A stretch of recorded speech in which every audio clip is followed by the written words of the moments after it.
உன் நெற்றி சுழியில் சிக்கி உன் கண்ண குறியில் விக்கி நின்ற உன் நீல கண்ணில் முழுகி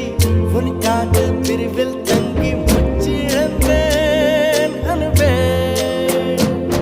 உன் கூந்தல் அதை கொண்டு உன் கொஞ்சம் மொழி கண்டு நான் இங்கே வாழாமல் மண்ணில் சாய்ந்திடவோ செவிதழின் நுரையள்ளி ஒரு பாதம் வரை கிள்ளி